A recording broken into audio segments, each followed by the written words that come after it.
I'd like to bring on now my very often co-host, Eric Barger, who also is a cult and occult expert, I feel, and have a short discussion to close this hour. And Eric, you've heard most of Pastor Farag's message, and you're more than tuned in to this story. Your thoughts before we kind of close things out here? I'm afraid that there might be some Christians who would think that all is well now because they are not going to erect the entranceway to the Temple of Baal.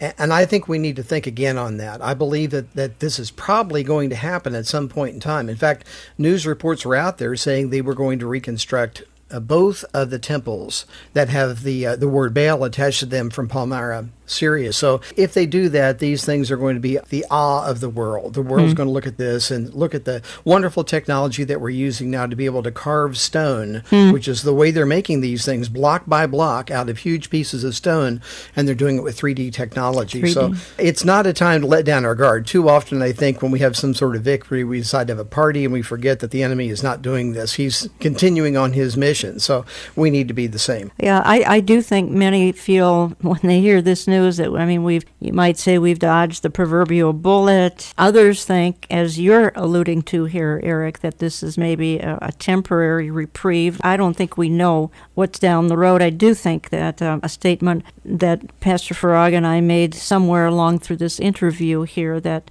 America just keeps turning more and more to evil, is very, very troubling, giving up the God of the universe for these gods that I know many listeners are just stunned when they hear this kind of information. Yeah, that's so true. And, intent, I think intent is sometimes just as evil, just as bad as the actual carrying out of an act. And the intent was obvious here, that though someone, we don't know who, as we mentioned several times, and Pastor Frog did too, we don't know who has changed this from the arch of the entranceway to the Temple of Baal to the Triumphal Arch, which is a Roman structure in Palmyra.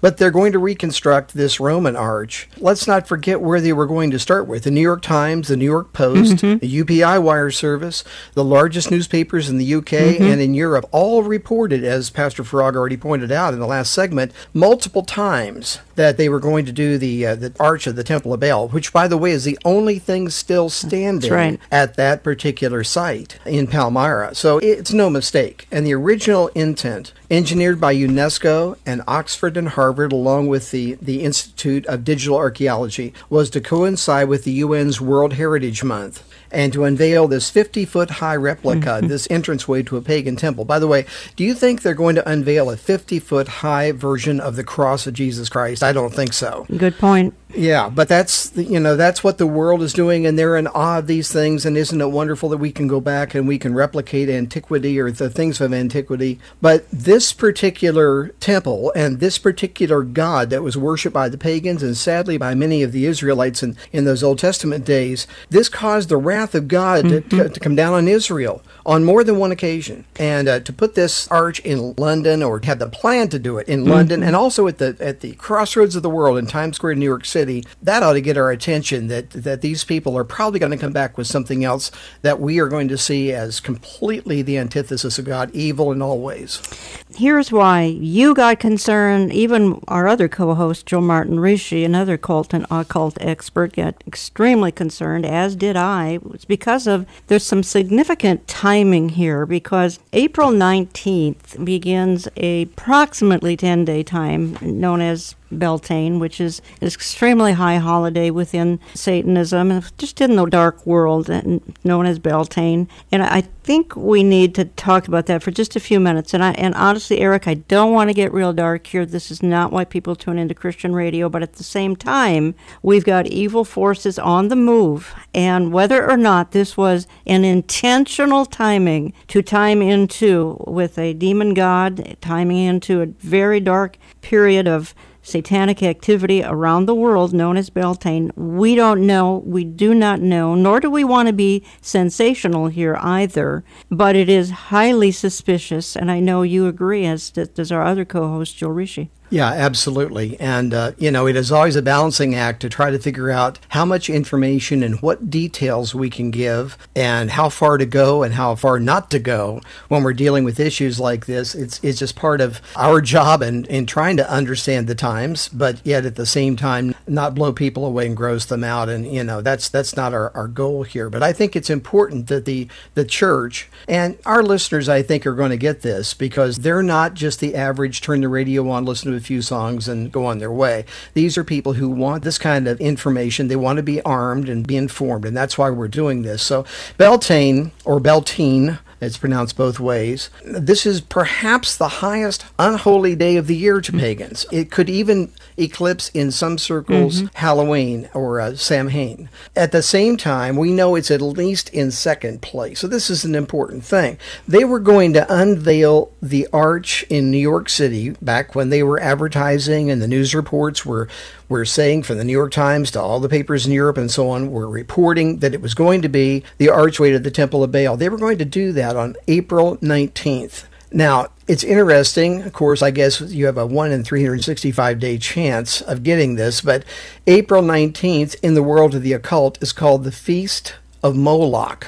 Now, Moloch may be the most hideous of all the demonic gods that were ever worshipped in ancient times. And that began a 13-day period known as the blood sacrifice of the beast. And that leads right up to May Day, which is Beltane. The world celebrates it in different ways, but the world of the occult, those folks don't celebrate it the same way. They see it as a very important day of reincarnation, of life coming back, etc., after the winter. A lot of superstitions involved, blood sacrifices, those kind of things. But just think of this. We got the Feast of Moloch, when they're going to unveil the arch, and then it leads up to the blood sacrifice of the beast. Was this just an accident? Yeah, I just have to ask the question, because I don't know. We can't find any information where anyone has taken any kind of responsibility about why they changed from the arch of the Temple of Moloch to the Arch of Triumph, which is a Roman structure, in the first place. But they did. And we certainly are not going to have anybody tell us, oh yeah, we decided to commemorate this high pagan holiday or unholy day by doing this. We really don't know. Okay, I just want to clarify for our listeners then, Eric, that we have a Triumphal Arc that is going to be erected in London. This is from Palmyra, but nothing is being erected in New York. No 3D image of anything is coming to the U.S. As far as we know at this date, that is correct. That's exactly right. Okay, now, there's something I picked up on, and that is that the promoters of this said at one time, they said that this was all to be a gesture of defiance, really against ISIS, who toppled these ancient relics, I believe last summer, in July or August of last summer. I just want to say that I suggest that believers have a gesture of defiance against the Prince of Darkness right now, to put on the full armor of God and to stand against Satan, who's making all sorts of end-time moves, including this one that he's trying right now. Well, we have to understand that the enemy appears to be funding and, shall we say, giving aid and comfort to both sides in some of these conflicts. He is. I mean, he's the one that's bringing all the death, destruction, etc. We have to remember who he is and what his description is from Scripture. So we may have people who say we want to defy ISIS, but yet they want to use the Temple of Baal to do so. Yes, and I too want to clarify, and Pastor Farag said this as well, that to some of you, we may sound like conspiracy theorists, because this is a strange story. I can't help it, folks. We're in strange times. We are. But we are just sending out a warning as watchmen on the wall, and we must do this according to Ezekiel 33, or the blood is on our hands. We've just simply taken this entire hour, at least most of this hour, to sound a warning about what could have happened and what still might happen, because though we seem to have dodged a bullet here for the time being, again, we do not know what's coming down the road. Jan, there was intent, no doubt about it. When the New York Times and all these other news outlets are reporting the same thing, the intent was there. And suddenly there was an about face, and nobody in the planning of this, none of the people from Harvard or from Oxford, none of them are talking about this. The Institute of Digital Archaeology is not talking about it. There was suddenly an about face, and that's a very curious thing. Why they changed, and we could make all kinds of suppositions, and that's all it would be, because we really don't know.